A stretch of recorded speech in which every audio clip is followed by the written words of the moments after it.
get ready for the biggest season ever. He's a playmaker. He's a leader. A beast of a running back. Explosive, big play receiver. This is one of the best defenses in the league. There's lots to look forward to in this game. It's about that time. What a catch! And he's got a touchdown! Big hole. Gets by Jones. Touchdown! He throws the deep ball. It is caught. What a play! He's off to the races. Goodbye. Watching Aaron Rodgers and Patrick Mahomes, it just wows you. Oh, amazing! It is caught. What a catch! They've got so much talent. This guy is on fire right now. And that is just the beginning. Football is back.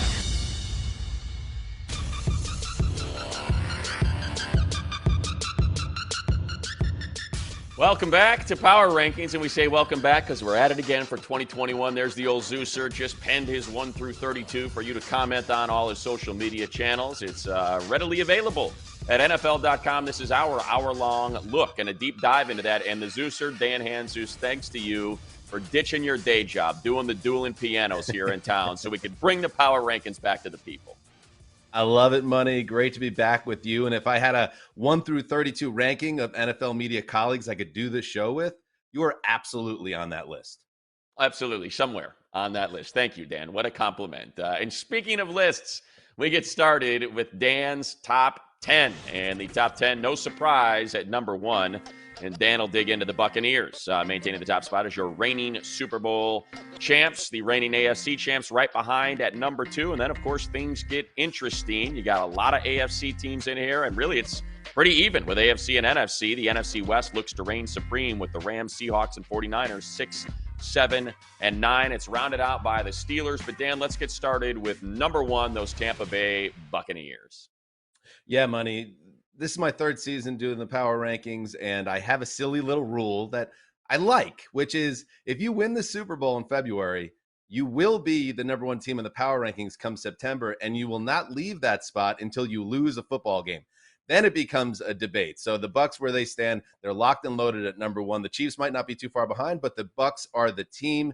And when I look at this team, Tom Brady, he's 44. He's entering his 22nd season. Okay. And as a Jets fan, I spent 2 decades waiting for this guy to get old. Now, I don't want him to ever get old. I'm enjoying it from this perspective with Tampa Bay. And when you look at the roster around him, you might have to go back to 2007, the 18-1 Patriots, to find a better support system around him. What a brilliant move going to Tampa. It could not have worked out better. I can't wait to see what he does for an encore with this team. Yeah, and again, a lot of times for power rankings, you're projecting, right? And the path is considerably less perilous, I believe, as we go through these teams to get to the Super Bowl in the NFC than it is in the AFC. So we look at the top of the rankings, Dan, at the AFC, and you have the Chiefs there. And I think a lot of people could make a case that they ought to be number 1, that their performance in the Super Bowl, of course, was defined by the lack of an offensive line and lack of depth on the offensive line. And that's one thing that Brett Veach and Andy Reid set out to do, was fix it. Now, whether or not it's fixed, don't know. But one thing I do know is that it has got considerably more depth than it had in years past. So by adding through the draft, by adding through trade, the Chiefs got a heck of a lot better in front of Patrick Mahomes. And we already know when it comes to those skill positions, it's one of the best groups anywhere.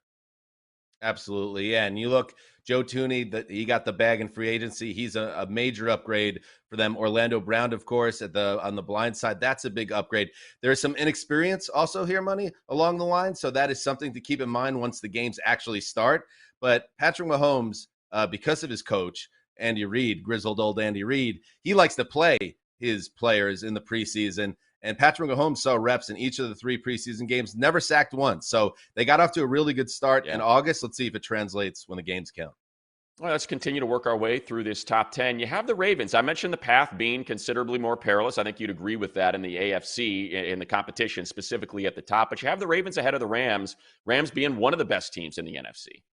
Yeah, and I love the Rams. That's an exciting team to track. Can't wait for Sunday night football with Matthew Stafford there. But the Ravens, to me, I keep them in the top 5 just because I'm a fan of institutional stability, Money. And I love that John Harbaugh's back with his whole coaching staff. And you have Lamar Jackson coming off what was seen by many as a down year, but still a very good year. I see him as still an ascendant talent 2 years removed from the MVP. Rashad Bateman was supposed to be the big addition to the offense at wide receiver. That will have to wait But I still think this team is going to win a lot of games. And Gus Edwards at running back, yes, J.K. Dobbins lost for the year with the ACL tear, but I really do like what the Gus bus could do in this offense.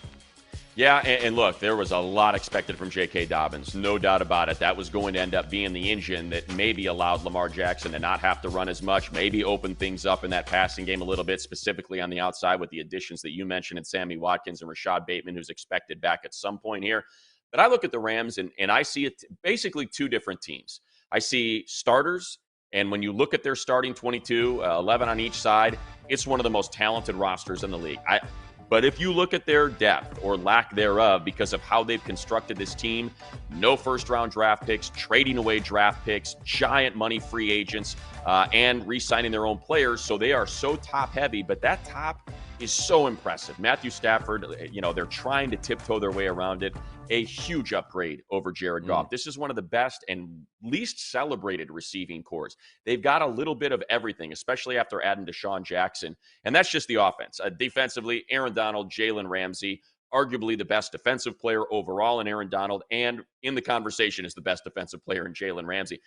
I'd probably have them ahead and even maybe right behind. Yeah, I'd have them right behind the Packers there, and just kind of a real legitimate shot to win the NFC.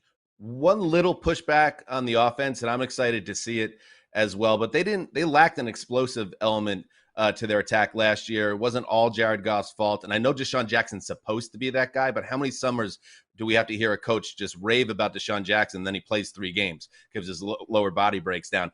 I don't know if they have enough depth in that phase of the game, but otherwise they're going to score points. And you're right, that defense is nasty with those stars. Yeah, and just quickly to push back on your pushback, how about this? Double pushback. I do think it was Jared Goff's fault. I do think it, and that's why he's no longer there. His just unwillingness to stand in there that extra half second to deliver the ball downfield is why Matthew Stafford, a big reason why he's now in Los Angeles. All right, pushback and a pushback. Wait, 1 second.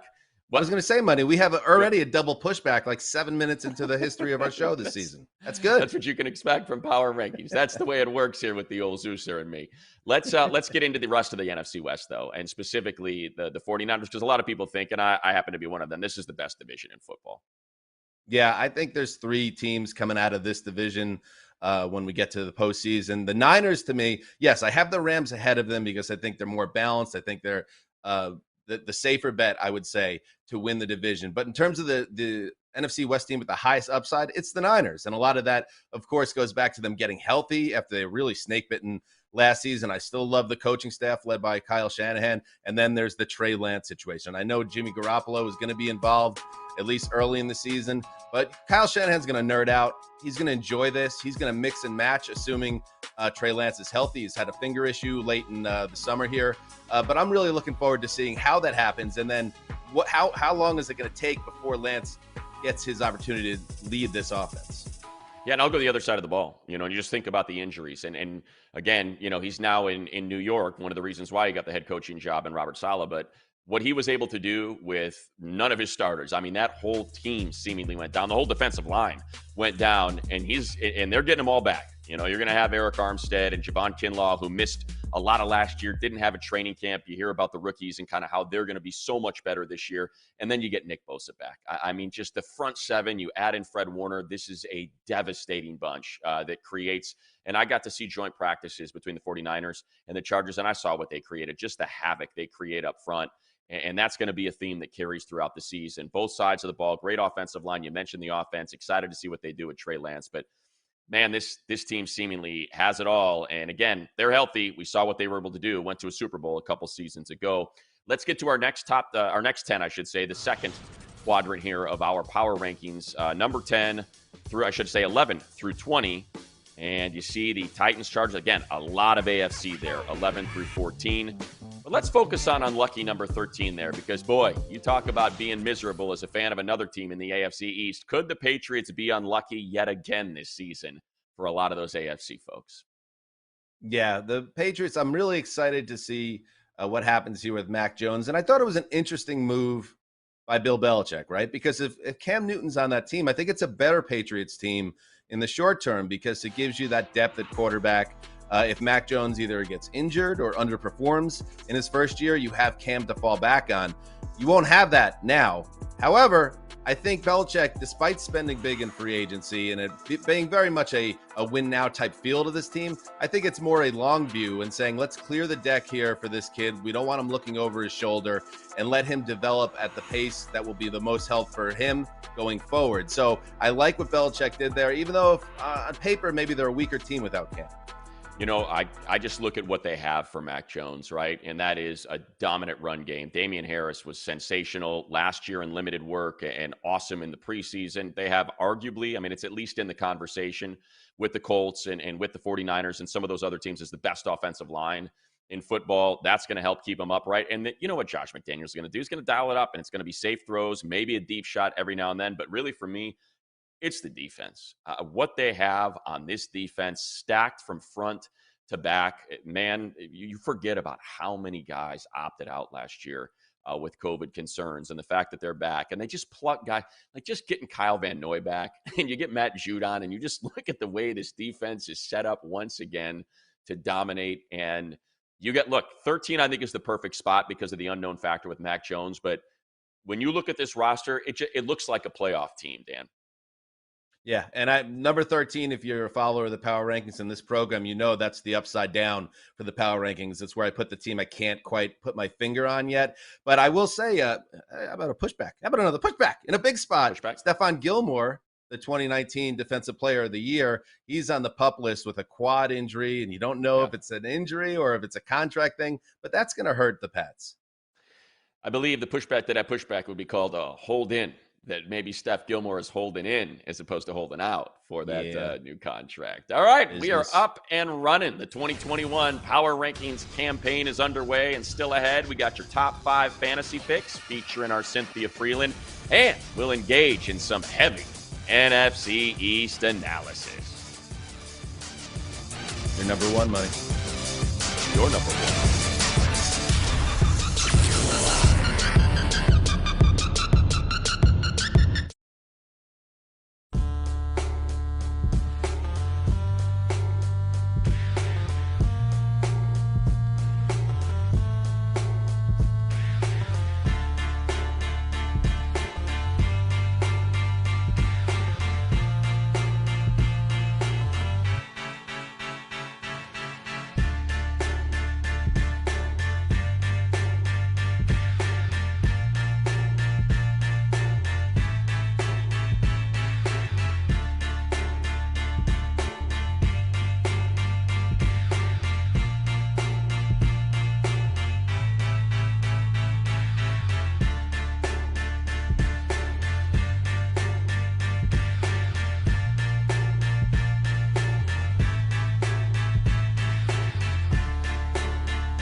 With the 11th pick in the 2021 NFL Draft, my Chicago Bears select Justin Fields, quarterback, Ohio State. Throwback. Fields has Jesse James. Backpedals in. Fields with a touchdown, and the Bears take the lead. Fields using the legs once more. Look how fast he is. First down. That's why he has to wipe off his visor, because he's getting bugs on his glass. And Fields avoiding the pressure. Take it off. Right here. Right on cue. Justin Fields to the end zone. Shades of Ohio State. Well, certainly a lot of excitement in the Windy City for their rookie quarterback, Justin Fields. That'll have to be put on hold for the time being as we get a look at our bottom third +2. You see them there at the bottom. They don't even deserve a box. At number 31, the Lions. At number 32, Ouch. the Texans. Well, look, that's the way the graphic worked out. And we'll dive into a couple of these teams here right now because it is Power Moves presented by Energizer time, and we are so stoked to have secured her services once again. She is the premier predictive analytics authority in the arena. It is our math maven, Cynthia Freeland, back to push back, little clap back on our man Dan's big board. And Cynthia, I know we got a pair of NFC teams you're looking at, so where are we starting? Well, you're Chicago Bears, I guess. Well, you're also Chargers, but, Bears from where you're from. I think it's interesting you have them rated so low. I think they're kind of around the middle. I have them at 15. Why? Because when Justin Fields does take over, this is going to be a totally different offense, and their defense is really good. So to me, the interesting part here is when will Andy Dalton kind of, become the guy who backs up the main guy, which is Justin Fields, who I saw in person in the preseason against the Bills.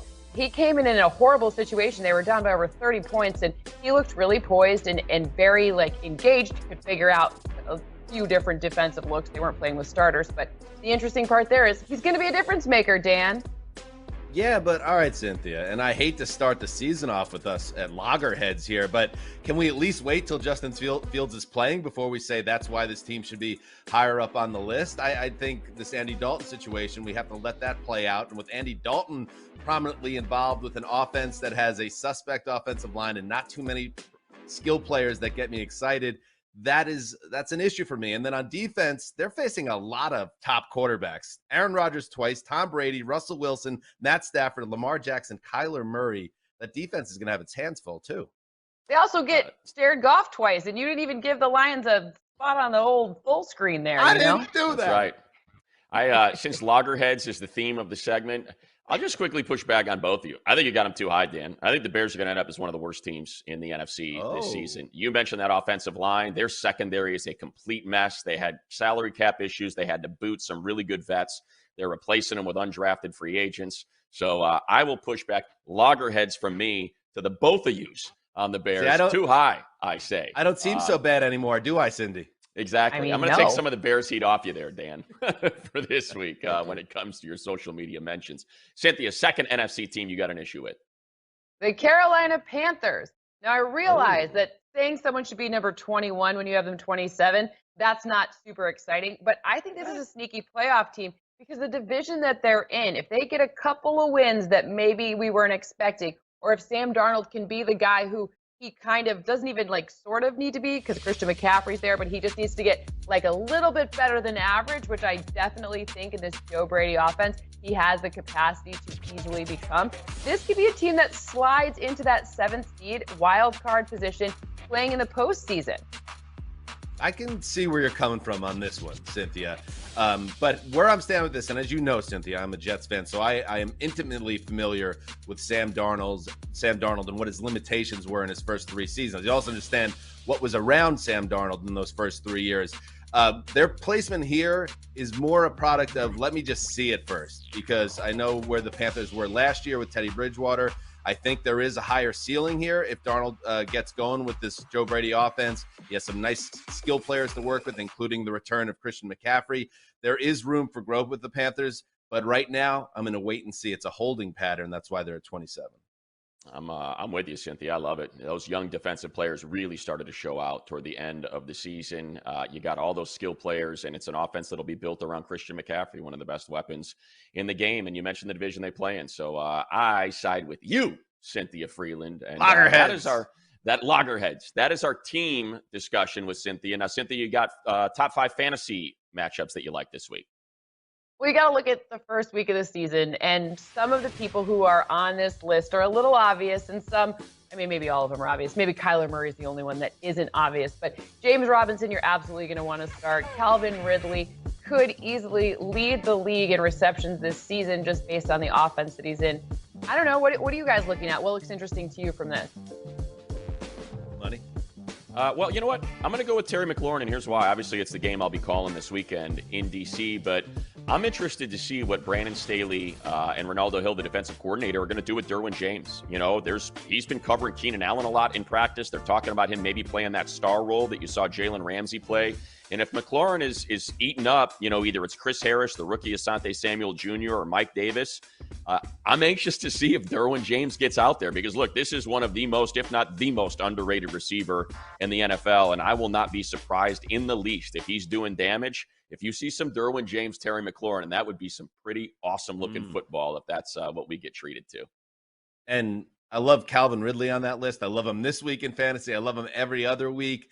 If I had to pick one guy, and he's already a star at this point, but one guy to predict this season has a Justin Jefferson / Stephon Diggs type year production-wise, I think it's Ridley. Julio Jones no longer in the picture. The Falcons have same old issues with their defense, which means they're going to be throwing it a lot. I think Ridley's going to put up off the charts great numbers this year. So Cynthia nailing it. Loggerheads, no more. No. We are all in sync. Cynthia going to be with us every single week this season. Awfully excited about that. As we said, she was making her bones while you other folks who are in diapers. She's been doing this so long. Love having her back for this season of Power Rankings. Thank you, Cynthia. Thank you. All right, just ahead, we examine if the East is the least yet again. We'll canvass the Cowboys, we'll grade the Giants, we'll figure out the football team's fortune, and we'll get deep into the Eagles. That's coming up next.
Well, you see, game day season preview going to be happening here on NFL Network as we're getting ready for the 2021 season to get underway. It's going to be Cowboys and Buccaneers. Dak Prescott, a whole lot of questions surrounding him this preseason, coming off that horrible ankle injury and, of course, the shoulder situation, something our man Michael Irvin is going to dig into. How much have you been expecting yourself to pick up where you left off? Yeah, I definitely expect to be better than I was in those 5 games that I played last year. Being at those 5 games would be incredible. Yeah. You just said you expect yourself to be better. It's the work that I've put in. It's everything from the rehab process to my leg, the patience with my arm. When you invest so much into something, you know you'll get that back out of it. And I don't have any hesitations in my expectations for myself or for this team. And there's no better way to start it off than Thursday night opening the league up. All right, as we get a look at how that NFC East is going to shake out, it was an incredible embarrassment last year. At one point, we thought maybe 6-10 was going to qualify for the playoffs. Instead, it was the Washington football team at 7-9, and boy, wasn't that an accomplishment. So, Dan, here on week 1 of Power Rankings, you got the Cowboys there at the top at number 19. Yeah. And that's mostly because of Michael Irvin's jeans in that interview. Godlike. Those were That's awesome. the only thing I could really say. Yeah, I mean, listen, the Cowboys, they suck us in every summer, and you get excited about their ability to just deliver a monster season on offense, and then they can't get stops on D. And maybe that's what's going to happen again this year. But I really like Dak back together with this great core of talent. They're going to score a ton of points. But the guy on the other side of the ball I love, Micah Parsons, the first rounder, they in the worst way need to develop a star defensive player. And Parsons has that ability. If they can really even get average on defense, the offense can carry this team to January. Yeah, I would say if we were doing a impact rookie power rankings, Micah Parsons would be the unanimous number 1 player. It looked fantastic, and there was a lot of conversation about how this is kind of your new look linebacker, someone that can carry tight ends if they're running out in the pattern, someone that can rush the passer, that can run sideline to sideline, and Parsons has got all of that. And I'm excited about that, Dan, but again, I'm just kind of going to point out a little bit of the hypocrisy in your power rankings here, because let's face it, the Buccaneers, you said, are at number 1 because they won the Super Bowl. Washington football team was able to navigate that gnarly and nasty NFC East last season to come out victorious. And for you to ding them, I think is incredibly hypocritical, as they should stay atop the NFC East after what they put together last year. In all seriousness, though, I just think they have the best unit of all the, if you want to just take offense, defenses of each of those teams, to me, the defense of the Washington football team, particularly that defensive line, which is the best in all of football, with Chase Young, Montez Sweat, and then you put Jonathan Allen, Daron Payne in the middle, and they can rotate. They got depth on that defensive line as well. To me, that looks to be the most formidable bunch, and I wouldn't be surprised if they carry them to a divisional crown again. Have you heard my nickname for Chase Young and Montez Sweat? No, please. Young and Sweaty. I like it. Oh, you? I like it. I do like that. Okay, good. Hey, one thing. The story of your youth. It's so true.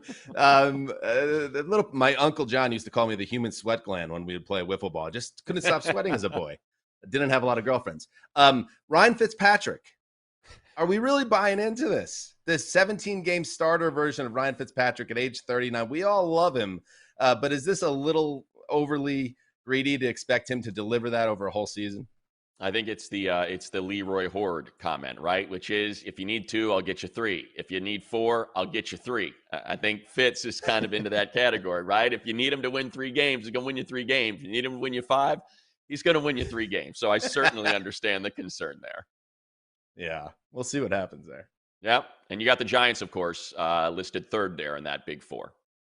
Yeah, and I think there is, and my power rankings bear that out, I think there is a gap between Dallas, Washington, and then the Giants and the Eagles. But, I mean, the Giants to me are interesting because I think we talk up Washington's defense, for instance, but nobody talks about how well Big Blue played with Leonard Williams and all those players really getting it really going last season, especially down the stretch. There are questions on offense. We know that Daniel Jones has a lot of doubters, and rightfully so. He needs to take a big step forward. And then the Saquon Barkley situation. He's been brought back very slowly from the ACL injury last year. We don't even know if he's playing this week, but we do know that he will be in the mix. I just wonder if he'll ever be at that 85% of the team snaps level again with the Giants. It might not be smart to be that way. Yeah, no doubt. I think you're absolutely right. We do not talk about the Giants defense enough and how well they played last year, and that's going to be the unit that carries them. I don't have any question about it. I'll shift to the Eagles here, Dan, and this is like the Eagles are truly one of the tougher teams for me to figure out. And perhaps a lot of it has to do with my passion and my love for college football and just kind of watching Jalen Hurts and being around Jalen Hurts teams and hearing like this guy is the ultimate leader. He's a guy that can galvanize a locker room, that can carry teams to victories. And then when you just look at the left side of that offensive line, I mean, it's one of the better offensive lines in football. Their defensive line is one of the better defensive lines in football. We forget about Darius Slay out there because he had such an off year last year. So now you get pressure on the quarterback with the back end there. the Eagles have a really compelling roster, and it seems like the only reason you ding them, and I love Devontae Smith to be a number one wide receiver, is because you don't believe in the quarterback. And you know what? As I'm rolling here, and I'm just kind of feeling it, I feel Rocky in my head saying, "Keep punching." Don't do it. I'm gonna take the Eagles to win the NFC East he right did now. it. Week 1, I am taking the Eagles to emerge as the victor in the NFC East because I believe. I'm keep punching. I believe in the Eagles. Bill Raftery style. Those are some onions, my friend. And Yes. and on the ATN podcast, I said I will not pick the Dallas Cowboys to win the division back in May because I'm so sick of them sucking me in. So even though they are number 20 in the power rankings and Washington's 21, I'm picking the football team in the big spot to repeat. That doesn't make sense. I don't care. Football team, Eagles. It'll change at least, what do we got, 18 weeks of this? It'll change at least 18 times between now and the end of the season. It looks to be that type of year again for the NFC East. Now, Dan, that was a tough decision for you because you have the Cowboys ahead of the football team, but you picked the football team. So we talk about your confidence and teams that you're perhaps less confident in. That's something that's still coming. Mm-hmm. Or at least, I should say, the toughest decisions with where you had to rank these teams. So we'll call it a confidence poll just ahead in what you were doing when it came to your power rankings.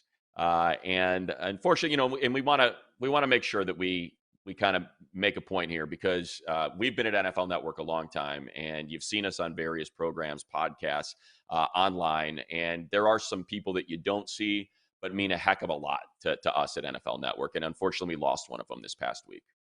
Yeah, Tara Deeker, who really was almost like the den mother of the West Coast operation for NFL media. And I don't care if you were Willie McGinnis or a summer intern, she had relationships with everybody, including you and I, Money. And that photo is the last day I ever spent with Deeker. This summer, we got the chance to go to Marina Del Rey and do a cruise through the harbor and had so many great memories. I didn't know it was going to be the last time we saw each other, but I'm happy we got that moment. And she was such a special person, so generous and sweet and funny and personable. And she got a really bad break and she didn't deserve it. And we're all thinking about her. It's a really tough way to start the season to lose a force, which is what she was. Yeah, no doubt. I could not put it any better. And just to put a cap on that, I too had a chance to spend some time with her. This was in July, the last time I had a chance to spend any time with Deeker, who really fought the hell out of cancer. And unfortunately, it got her. And I think it's safe to say, when we do our Super Bowls, when we do our combines, and we're on the road for 7, 9, 10 days, you always need that person in your group that carries you through. And that person was Deeker. She's the glue. You hear about the glue people that keep everything together. And that's what Tara was. And man, I don't think there's any doubt that everybody around NFL Network agrees that this year it's going to be a lot less fun, and there's going to be a bit of our personality missing without having Tara Deeker around.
2nd down and 9. Winston under pressure, throwing for Callaway, and it is caught. Touchdown! Marquez Callaway, a second spectacular touchdown catch tonight. All right, back on Power Rankings. And Dan, this is a deep dive into the decisions that proved to be the toughest for you. The teams that, as you were trying to put together this big puzzle of 1 through 32, gave you the most consternation, caused you the most consternation when you had to figure out what number to put next to their name. Yeah, it's not always easy, Money. And I guess starting with the Saints, they are this is a cowardly placement, really, by the old Zeus. You put them at 15 and you try not to think. Don't know what's going to happen with this team, but it's weird with the Saints because there's so much. As I said earlier with the Ravens, I'm a big fan of organizational stability, and who's got more stability than the Saints with Sean Payton running the show? However, it's undeniable that there are questions on both sides of the ball. You have obviously what's going on at quarterback with Drew Brees retired, and then you factor in Hurricane Ida and how that has displaced the team, bringing back sad memories of Hurricane Katrina 16 years earlier. So they start their season in Jacksonville against the Packers, for instance, which should have been a huge home field advantage at the Superdome. It is not. There's just a lot against the Saints this year, and it makes me think it could be a rebuilding season. But I do like Peyton, what he can do. Yeah, look, Peyton's one of the best, right? And he's done it for over a decade. And to me, this comes down to a simple question. And that question is, do you believe he can do it without Drew Brees? We saw him do it with Teddy Bridgewater to the tune of 5. I think it was 5-1. We've seen him do it with Taysom Hill, and we'll see whether or not he can do it over the course of an entire season with Jameis Winston. The talent we know is immense, but so have been the mistakes. So that's going to be a compelling one to look at because on paper it's a heck of a roster. Let's go down a little bit further to the Broncos. Yeah, and Denver has got so much talent on both sides of the ball, and I do like Vic Fangio. Oh, you and your Money. Fangio. I know it's back and it's not going away. Loggerheads. But am I buying on Teddy Two Gloves? I can't. It's 7 years into his career, okay? And there was that grisly knee injury that pushed pause on everything. But we're still talking about Bridgewater being a franchise type quarterback in theory. And I think he will be better than Drew Lock. But in a division where you're going to have to score a lot of points, unless that defense has amazing turnover luck, like the 2018 Bears is an example, I think they're going to struggle because they're just not going to score enough points. And I don't want to put it all on Teddy, but I just think that Bridgewater's abilities at a quarterback, there's a ceiling here. Yeah, I'll tell you, this is so reminiscent of their Super Bowl team, right? Because you've got the dominant front in Bradley Chubb and Von Miller. You've got the best secondary in football. And to me, that's not even up for debate. You are 4 deep at corner. You have the best safety tandem in Simmons and Jackson. And it's a question of whether or not you can minimize mistakes. And you're going to probably want to be looking at winning games 21-17, 17-14. If they can do that, this defense can be that. We often talk, you hear the term, are they connected? Is the front connected to the back? And to me, this is one of the best connections between a front four and a back end of a defense. And if they can do that and score enough points, that's what makes it tough, I think, at 22, right? Is trying to – this team could be really, really good. Yeah, they could be. But Raiders, Chargers, Chiefs, those are 3 good to magnificent offenses. I just think that defense is going to have to be special. Otherwise, the offense is going to be put in a position where they just can't keep up. So let's go bottom 5 team, I should say. A team in the bottom 5 that you think could make a leap.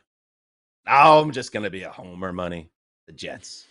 Now, I know the Carl Lawson injury was absolutely crushing, and Robert Saleh is going to be banging the table privately about that in frustration all season because Lawson, who blew his Achilles last month, was going to be really the Jenga piece of that defense, to use a Sheckism. But I really see them making a rise if Zach Wilson is as special as a lot of people seem to think he can be. And I liked everything that I both saw in preseason, also heard on him leading up to the season. He seems smart, focused, talented.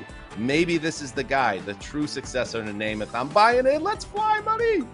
I did it with Jalen Hurts in the last segment. I'm doing it here. College football rears its ugly head in power rankings at the next level, and I'm a big Urban Meyer believer. The guy is special when it comes to building teams, coaching teams, the toughness that his teams exhibit, and I'm a big believer in Trevor Lawrence as a special talent at the quarterback position. Everybody was complaining the first couple preseason games, and then in that last one, they were like, oh, that's what we were waiting to see. And then I just look at the division. no Arthur Smith in Tennessee. We'll see. And he was the guy that really supercharged and added horsepower to that offense when he took over as OC when Matt LaFleur left, remember? And I don't know what Carson Wentz and the Colts are going to look like.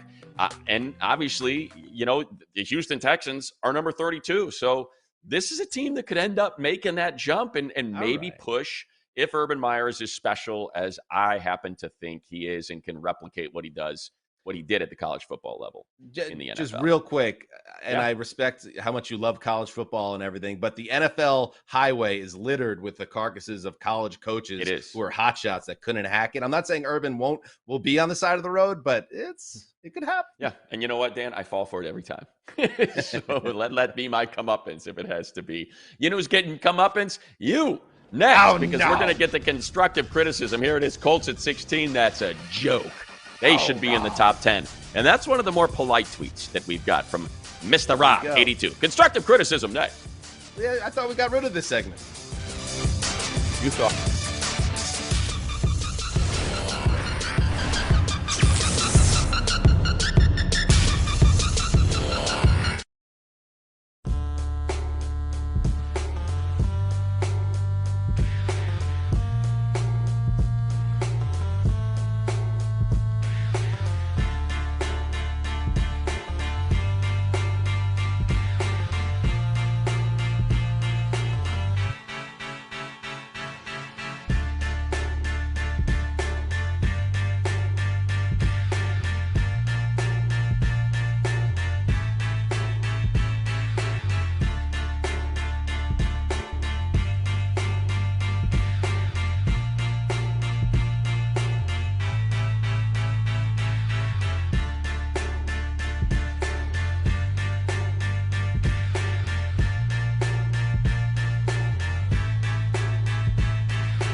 All right, back on Power Rankings, presented by Energizer. Still going. Here we go from Nick Havlicek.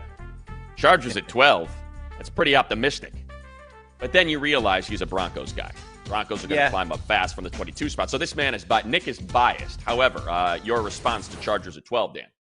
I'm saying the Chargers fans are long-suffering. People sleep on that. And they finally got out of summer with all their stars intact. And it's a lot of optimism with a big matchup against Washington. Just let the Chargers have a nice thing entering the season. I put them up there because they have a lot of potential. As money knows, the voice of the Chargers. No doubt. I think very similar to the Rams conversation we had earlier. This team's 22, the starting 22 are when you have Joey Bosa and you have Derwin James on the same defense, and then you have Keenan Allen, who's arguably the most underrated receiver in the NFL, with Justin Herbert, a revamped offensive line. I have no doubt that this is one of the 12 best teams, and I think that might even be a little low if they're able to stay healthy, and I think you probably build in the health factor because it seems to get them every year into that ranking. Mm-hmm. All right. That was actually quite polite, to be honest. Not so bad. Dan. That was a very polite. Yeah, that was a very polite social media engagement. Let's get to the not so polite social media engagements as you posted your 1 through 32 on NFL.com. No, I don't handle this well.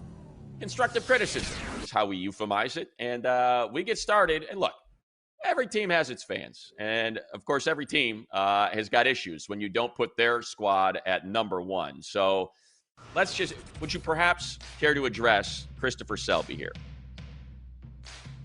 And you see what he says. This is Miami Dolphins. All right, so I wrote in the power rankings, if Tua's play resembles what he put on tape in 2020, he'll be in a little bit of trouble here. And then Christopher says, oh, he went 6-3. Oh, so that means he's great. What? Well, pay attention. It's not just about wins and losses with a quarterback because there's a slew of other factors, obviously, that determine who wins and loses. Tua was not good enough last season. That's why Ryan Fitzpatrick kept on playing. You know that, Christopher. Don't put the blinders on. Just be optimistic that he makes gains in year 2 because he did look very good this summer. I'm not out on Tua, but let's calm down. Look, I'm definitely not out on Tua. Again, the kid is unbelievable at Alabama, especially when you talk about moxie and living up to the moment, winning a national championship, being inserted as the starter at halftime. But I think it's more on the rest of the offense. That offensive line was not good, and I still have questions about that offensive line. That offensive line going into this year, he did not have great weapons last year. To me, Jalen Waddle, that addition is one of the most overlooked preseason storylines. Big believer in Jalen Waddle. Putting him with that team has just got speed for days. With Waddle, I love Will Fuller Parker too. Money. And Will Fuller, like to me, I'm very excited about the Dolphins' prospects moving forward. All right, next. Bit of since you like to take a shot at Chris and you did one of those fancy Chris, how about this one, tugboat? Not a chance the Jets or Giants are better than the Bengals. Now that's really digging deep. Hey, listen, man, I'm a Bengals fan and your Jets and Giants aren't better than the Bengals. That's pretty great. And for people that don't listen to the ATN podcast, Tugboat's one of my 47 nicknames. No, I mean, listen, they're all packed together down there. Obviously, the Bengals, there are a lot of questions about how the organization is being run, about the status of your franchise quarterback coming back from major reconstructive knee surgery, whether they did enough to address their offensive line. So while it's certainly possible they take a step forward, and I hope they do because I feel for Cincinnati fans as a Jets fan, saying that they're going to be way better than the Jets or Giants or whomever else you thought, it's right now, that's all just speculation. I'm going to stick them here and see if they can make a push. I'm hoping as I hope well. they do. Yeah, it's all about that guy right there. Joe Burrow's special. And if they, with Riley Reif and Jonah Williams, a full season of being healthy, if they can get those tackles right, hopefully that's the case. Chase, obviously, you hope that he can figure out his drops issues as he tries to kind of acclimate to playing football again after opting out of college football last season. So you hope that Jamar Chase is going to be as special as we saw him at LSU, and those two can make that sweet music again as they did with the Bayou Bengals. Let's wrap it up with, well, it's not so much constructive criticism as it is just recognizing you're a Lions fan. And Cy, why did I have to be born in Michigan? Listen, there's a lot of lakes in Michigan, and that's cool. But listen, this at Dan least you Campbell got the Tigers. No, at least you got the Piston. Yeah, the Fab Five and the banners. No, but I'll say that Dan Campbell, get past all the jokes and all the bits about him. I'm kind of into the Dan Campbell experience. I like the way he's like, everyone says we stink. I think he's slow playing them, Ted Lasso style, maybe. Let's let this breathe a little bit because I think there's a lot better vibes than the Matt Patricia era. I'm not the one that put him at 31. You're the one that, so you don't get to come on here and say, hey, everybody, let's slow down a little bit. Okay, let's pump the brakes. Maybe the Lions are going to, you put him at 31. Somebody has to be that guy. You don't get to invoke, Ted Lasso. No, you don't. It's not when you put him at 31. Look at this. I can't put a 16-way tie at 16. I can't do it. I was supposed to throw this penalty flag next. I'm throwing it at you right now for that. For that little, let's everybody slow down. But when we return, we are going to pull out some penalty flags, or challenge flags, we'll call them. How about that? Challenge flags. Players or teams, we are looking for something from this week, week 1, so they can make their way up those power rankings this time next week. A lot of awesome lakes in Michigan.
gonna have to bring our own energy today, baby. I need all that energy today, baby. I'm doing the center short. Help is on the way. We're gonna destroy everybody. Oh, let's go, baby. Nice job, boys. Way to hang in there. All day, just like that. That was kind of sweet. He's got the mobility. Touchdown, Chargers. I was probably the coolest 15 minutes of my life. Oh, to the end zone. Stephon Diggs makes a catch. Oh, they paid me the big bucks. Toss play over to the Riders. Jalen Richard. Touchdown, touchdown. Yeah! Boom! Yeah! Woo! Here we go, buddy. This is what we do. This is what we do. All right, back here on Power Rankings, presented by the long-lasting power of Energizer. Still going. Here are some notable matchups this week. Get a look at Steelers and Bills, Browns and Chiefs, Seahawks, Colts, the Carson Wentz era perhaps beginning, Packers at the new-look Saints. But, Dan, here we're going to do challenge flags and things that we are looking for in week one, and I guess that would include us throwing one of these here fancy challenge flags. So what do you got? What do you challenge? What would you like to challenge in week one? Well, let's make sure we have prop consistency. We're not throwing the yellow. We're throwing the red.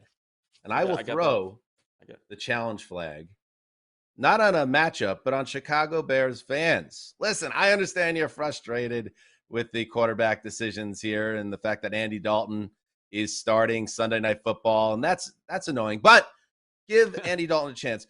Don't go nuts on Twitter after 1-3 and out. Don't boo him next week against Cincinnati. Give the man a chance. You will see Justin Fields in time. That's my challenge to you. All right, so whichever one you want me, since apparently the yellow wasn't good enough, I got them both. And I'm throwing them both at Ben Roethlisberger and the Steelers fans and the Steelers faithful and Steelers Nation and all of that, because all we heard last year was how dominant and injuries and derailed, and remember how special this team was. And now we had to hear about a new diet, how he's in the best shape of his life. So let's see it. We know Tom Brady can do it because he's 44. Ben Roethlisberger's 38 going on 39. So let's see you do it as well. The roster is great. The defense is great. We know the coaching is great. That's the one guy that will be the difference maker this season. And I'd love to see it week one against the Bills. Check out Dan's Power Rankings at NFL.com. Click the QR code we throw up on the screen. We'll be back next week. And make sure you insult him on social media. Bring it.